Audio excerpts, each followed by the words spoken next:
ये है 1000 से 5000 के बीच मिलने वाली मोस्ट वायरल गेम स्टिक्स। लेकिन इनमें से कौन सी सबसे ज्यादा मजेदार और वैल्यू प्रोवाइड करने वाली गेम स्टिक है, यही देखने के लिए मैंने सबसे पहले सबसे महंगी गेम स्टिक GS5 Pro को टेस्ट किया, क्योंकि महंगी चीज चलाने के बाद ही तो पता लगता है कि सस्ती के अंदर हम क्या मिस कर रहे हैं। जैसे इस GS5 Pro का डब्बा खोलते हैं, बाय द वे जिस डब्बे के ऊपर 4K resolution, HDR, 3D gaming, PSP की गेमिंग, दुनिया जहान की चीजें लिख रखी हैं, जो चीजें बाकी की गेम स्टिक के ऊपर भी लिखी हुई हैं, इन चीजों के ऊपर बिल्कुल मत ध्यान देना। डब्बे के अंदर से एक बहुत छोटा सा PS5 Pro के जैसा दिखने वाला PS5 Pro, जिसके साथ एक हमें स्टैंड भी मिलता है, दो PS5 के जैसे दिखने वाले ही कंट्रोलर्स मिलते हैं। मतलब अगर आपको अपने बच्चे को, किसी को भी ये गिफ्ट देना और बोलना है देखो बेबी मैं PS5 लेके आया, तो हाँ बच्चा बेवकूफ बन जाएगा। यही एक इकलौती स्टिक है जो कंसोल की शेप के अंदर है, जिसका इंस्टॉलेशन का प्रोसेस बाकी की सभी स्टिक्स से डिफरेंट है। इसको इंस्टॉल करने के लिए आपको अपने टीवी और इस कंसोल से एक HDMI वायर कनेक्ट करनी पड़ती है, जिसके साथ सारी ऑडियो और वीडियो पास थ्रू होती है। फिर इसके पीछे आपको दो USB के पोर्ट मिलते हैं, जिसके अंदर आप ये वाली पिन लगाओगे जो कंट्रोलर की कनेक्टिंग पिन है, एंड इसी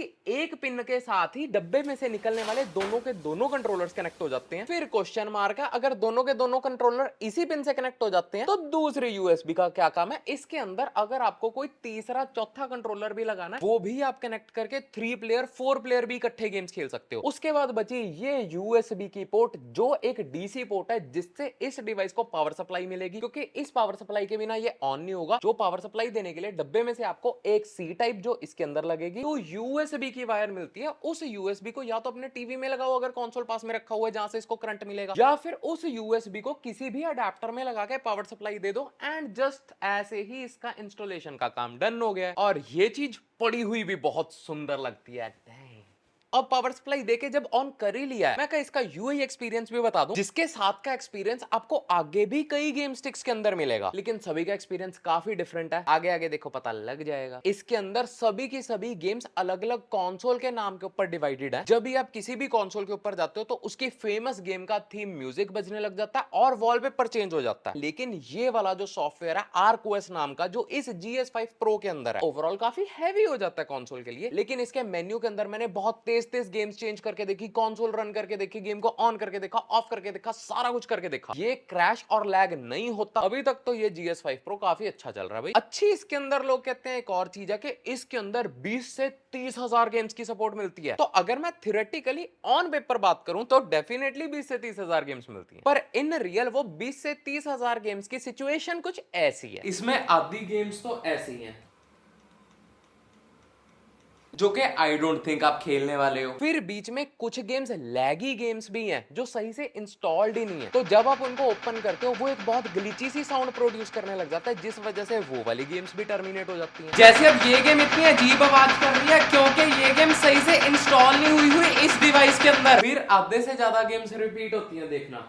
street fighter, street fighter, street fighter, street fighter, street fighter, street fighter, street fighter, street fighter, street fighter, street fighter, street fighter, street fighter, है स्ट्रीट फाइटर। वो आप एक बारी खेलने के बाद दोबारा नहीं खेलने वाले। कुछ लोग कहते हैं इन स्टिकों के अंदर PS2 की गेम्स भी मिलती हैं, तो वैसा भी किसी स्टिक के अंदर नहीं है। इन सभी स्टिकों के अंदर जितना मर्जी 15,000, 20,000, 25,000 गेमें बोली जाए, गेमें वही 300 से 400 होती हैं खेलने लायक। और इसके पीछे वाली साइड एक आपको SD कार्ड मिलता है, जो एक 64 GB का SD कार्ड है। सभी की सभी गेम स्टिक्स के अंदर आपको एक 64 GB का SD कार्ड मिलता है। जो SD कार्ड बिल्कुल एक चाइनीज कार्ड है, जो कभी भी किसी भी टाइम क्रैश हो सकता है। अगर आपको इन सभी स्टिक्स में से कोई भी यूज करनी है, आपको इसको खरीद के पहले इसका SD कार्ड को क्लोन करना, वरना एक बार सॉफ्टवेयर उड़ गया तो दोबारा से UI नहीं मिलने वाला भाई। एंड इसी SD कार्ड को आप एक्सपैंड करके बड़े वाला भी डाल सकते हो, 128 GB तक का, किसी भी गेम स्टिक के अंदर। एंड उस 128 GB के अंदर आराम से आप अपनी मन मर्जी की कोई भी गेम, रेट्रो गेम में, PSP की गेम में, PS1 की गेम में, कोई भी गेम में डाल सकते हो, क्योंकि इन स्टिक्स के अंदर ऑलमोस्ट 1970 से लेके 2004 तक की सभी गेम्स चलती हैं इन एमुलेटर्स के अंदर, जो इन सभी स्टिक्स के अंदर है। तो बहुत सारी ऐसी चीजें हैं जो सेम टू सेम इसके जैसी कई स्टिक्स में मिल जाती है, पर एक चीज है जो कभी भी किसी स्टिक के अंदर सेम नहीं होगी, वो है गेमिंग एक्सपीरियंस। गेम स्टिक की असली पहचान पता लगती है PSP की गेमों के साथ, क्योंकि वही गेम में इसके लिए थोड़ी हैवी होती है। बाकी रेट्रो गेम में जनरल लिटरली सारी चला देते हैं, पर कुछ से वो भी नहीं चलती। कौन सी से नहीं चलती वो पता लग जाएगा। जैसे मैंने GTA स्टोरीज टेस्ट करी, जो बड़े वाली GTA नहीं, छोटे वाली टॉमी वाली GTA है, Real money. So, I don't want any trouble, man. Well, what's trouble? उसके कटसीन्स को चलाया, कटसीन्स ठीक चल रहे थे, मुझे ठीक एक्सपीरियंस आ रहा था और नॉर्मली गेम खेल रहा था, तो गेम वाज रनिंग गुड। लेकिन जैसे ही मैंने जीपीयू पे लोड डालना शुरू करा, मैंने वैसी जगह पे जहां पे बहुत सारी बिल्डिंग है, बहुत सारी गाड़ियां, बाइक को तेज दौड़ाया, क्योंकि उस टाइम पे जीपीयू पे फुल लोड होगा। उस टाइम पे थोड़ी गेम लैग होने लगी, फ्रेम्स भी थोड़ी थोड़ी ड्रॉप होने लगे, लेकिन ओवरऑल गेम प्लेबल थी, थोड़ी सी कॉम्प्रोमाइज के साथ। फिर मैंने कहा गेम को भी चेंज करके देखते हैं। मैंने ट्राई करी गॉड ऑफ वॉर, जो गॉड ऑफ वॉर का भी सेम सीन था, जब एक ही फ्रेम के अंदर बंदे बहुत ज्यादा थे, हल्का हल्का फ्रेम ड्रॉप था, मैं फिर भी गेम खेल पा रहा था, जौन सा मैं एक्शन कर रहा हूँ वो हो रहा था। ओवरऑल पीएसपी की गेम्स कॉम्प्रोमाइजेस के साथ प्लेएबल।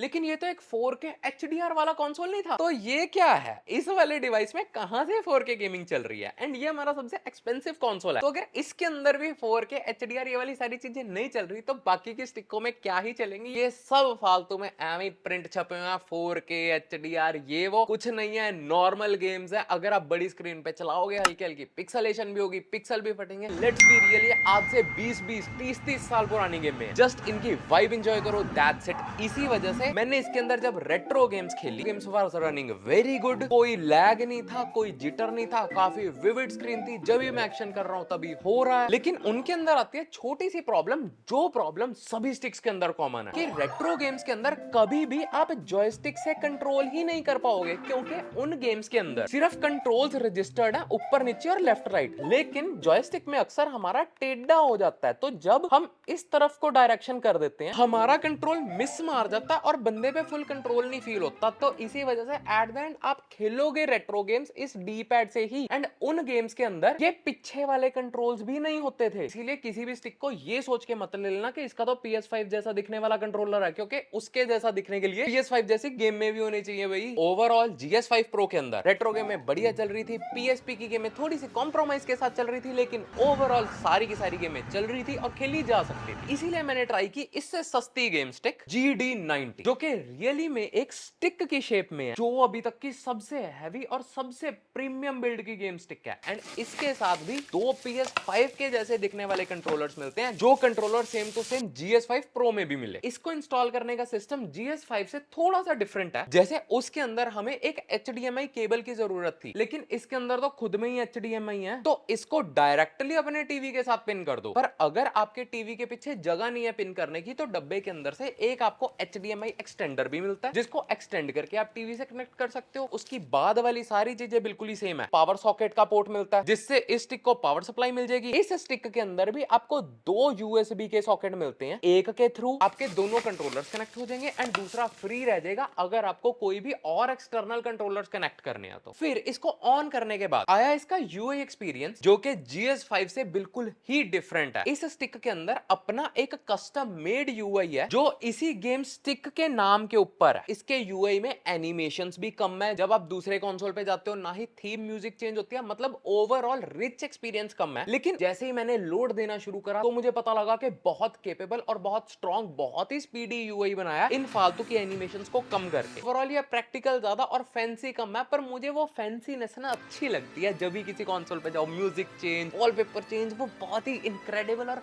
मजेदार वाइबी सा एक्सपीरियंस सेट हो जाता है। गेमिंग लाइब्रेरी की बात करूं तो सेम GS5 Pro जैसी गेमिंग लाइब्रेरी है, वही PSP की गेम्स है, वही रेट्रो गेम में है, वही 20 से 30 हजार गेमें मिलती हैं, एक दो गेमें आगे पीछे। लेकिन उसका एक्सपीरियंस कैसा है? जैसे ही मैंने GTA स्टोरीज खेलनी शुरू की, क्योंकि वो गेम सभी स्टिक्स में कॉमन है एंड सबसे बेस्ट टेस्ट करने का प्रोसीजर है, क्योंकि वो गेम हैवी भी बहुत है। सबसे पहले मैंने उसके देखे cut scenes. Okay, Jerry, huh? Nah, Vic, tell me. मैं रियली खुश था, क्योंकि लैग नहीं हो रहे थे, आवाज के अंदर कोई बफर नहीं था, फुल फ्लुएंटली कट सीन चल रहे थे। I can say GS5 Pro से भी बेटर चल रहे थे, क्योंकि इसके अंदर टेकन, GTA, बहुत सारी बड़ी PSP की गेम्स हैं, उनके कट सीन्स भी जब मैंने चलाए, उनका एक्सपीरियंस भी मेरा कुछ ऐसा था, जो कि बहुत मजेदार था। बट फिर मैंने खेलनी शुरू करी गेम्स। जैसे ही मैंने बाइक को थोड़ा सा तेज भगाना शुरू करा सिटी वाली सिचुएशंस के अंदर, जहां पे थोड़ा सा GPU पे लोड होगा, अगेन वही चीज के हल्के हल्के फ्रेम ड्रॉप्स आने लग गए। लेकिन मैं ये नहीं कह सकता कि मैं गेम खेल नहीं सकता, आता, कॉम्प्रोमाइजेस के साथ डेफिनेटली गेम खेल सकता हूँ, पर वो रिच, वो मजेदार एक्सपीरियंस नहीं आता। दूसरी टेक्कन वगैरह खेलनी शुरू करी तो गेम खेल के बहुत मजा आ रहा था, जस्ट थोड़ा सा आवाज के अंदर बफर था, जब भी कोई कट सीन आता था हल्का सा आवाज में बफर था, पर ओवरऑल जैसे ही मैं कंट्रोल कर रहा हूँ कंट्रोल हो रहा था। कंट्रोलर के अंदर कोई इनपुट लैग नहीं है, कंट्रोलर डिस्कनेक्ट नहीं हो रहा था। ओवरऑल मैं कह सकता हूँ कि आप इस टेक्कन को 2 प्लेयर लगा के घर पे मजे से खेल सकते हो। एंड यही सारी चीजें मैं इनकी रेट्रो गेम्स के लिए भी बोल सकता हूँ। सभी रेट्रो गेम्स परफेक्टली चलती हैं, बस वो जॉयस्टिक वाली चीज जो मैंने GS5 Pro के अंदर बताई थी वो इसके अंदर भी है और बाकी की सभी स्टिक्स में भी है। फिर मैंने गॉड ऑफ वॉर को टेस्ट करा, जिसके अंदर इस स्टिक ने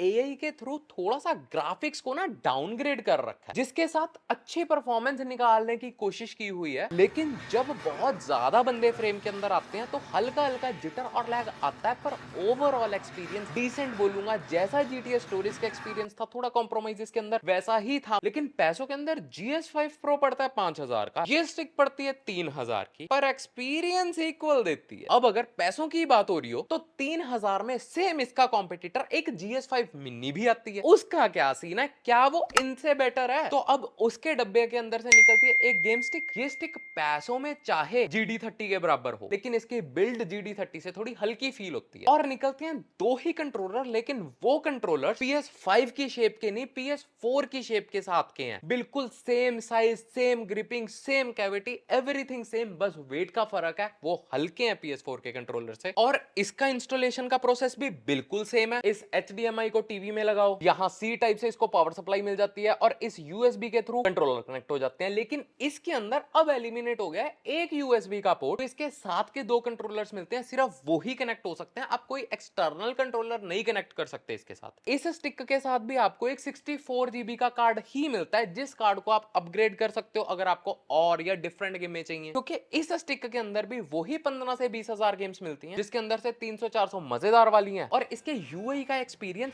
बिल्कुल ही GS5 Pro के जैसा है, क्योंकि दोनों सेम UI शेयर करते हैं। वही वॉलपेपर का चेंज होना, थीम म्यूजिक आना, जो काफी मजेदार लगता है। इसके UI को भी मैंने काफी तेज सारा कुछ लोड करके देखा, लेकिन मुझे इसकी स्पीड GS5 Pro की स्पीड से कम लगी। पर हैंग और लैग ये भी नहीं होते। इसके अंदर भी वही बड़ी सारी गेमिंग लाइब्रेरी मिलती है, जिसमें WWE, GTA, God of war जैसी सभी गेम्स हैं। जैसे ही मैंने इसके अंदर गेमिंग टेस्ट करी और WWE खेलनी शुरू करी,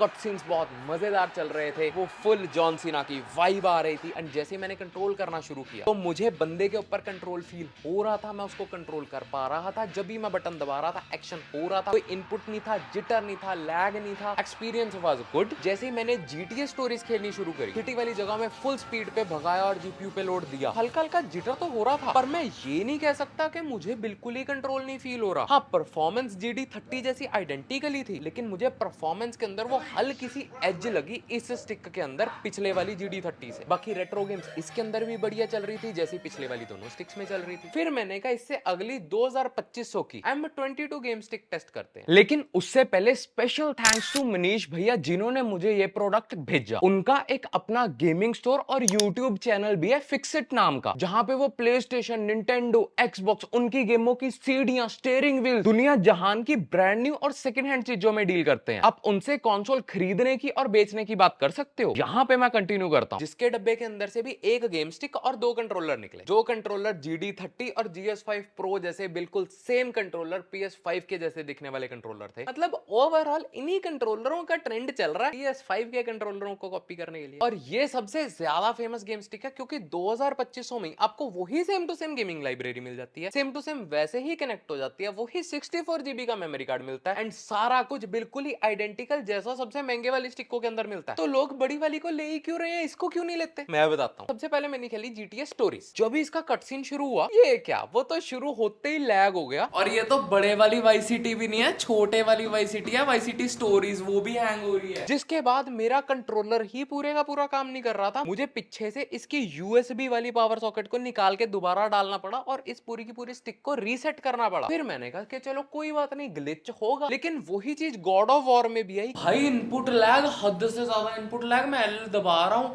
ताकि वो ब्लॉक कर ले, ब्लॉक ही नहीं कर रहा भाई साहब, इनपुट लैग। फिर मैंने कहा अच्छा चलो कोई बात नहीं, पीएसपी की गेम में इसके अंदर नहीं चलती होंगी, मैं रेट्रो गेम में खेल के देखता हूँ। एंड जैसे ही मैंने मारियो वगैरह खेलनी शुरू करी, मैंने देखा मारियो भी इनपुट लैग के साथ एक्शन कर रहा है और मैं सही से मारियो को भी कंट्रोल नहीं कर पा रहा हूँ क्योंकि बीच बीच में मेरा कंट्रोलर ही डिस्कनेक्ट हो जा रहा है, जिसके साथ इस M22 का मेरा एक्सपीरियंस बड़ा ही बेकार रहा। आई डोंट नो क्यों लोग इसके लिए क्रेजी हैं। आई थिंक सिर्फ और सिर्फ ये इनकी जो मार्केटिंग है, इतने सस्ते के अंदर पीएसपी की गेमें मिल रही हैं, उसके पीछे ये वायरल हो रही होगी। बट इसका एक्सपीरियंस बहुत ही बेकार है, बिल्कुल भी ये स्टिक उतनी मजेदार नहीं है जितनी सोची थी। तो इस पॉइंट तक मेरी एक्सपेक्टेशन बहुत ही कम हो गई थी कि जैसे जैसे मैं अपने पैसे कम करता जा रहा हूँ, ये तो गेम में भी खेलने को नहीं मिल रही। इसी के साथ मैंने टेस्ट की मार्केट में मिलने वाली सबसे सस्ती गेम स्टिक 1000 से 1500 के बीच मिलने वाली ये गेम स्टिक लाइट, जिसके साथ आपको डब्बे के अंदर 2 कंट्रोलर और एक गेम स्टिक मिलती है। जो कंट्रोलर PS5 के जैसे दिखने वाले नहीं है, PS3 के जैसे दिखने वाले कंट्रोलर है। और ये स्टिक पूरी की पूरी स्टिक्स में से सबसे हल्की बिल्ड क्वालिटी की स्टिक्स है। इसके कंट्रोलर की फीलिंग भी काफी हल्की है, काफी हल्के वेट के कंट्रोलर्स हैं और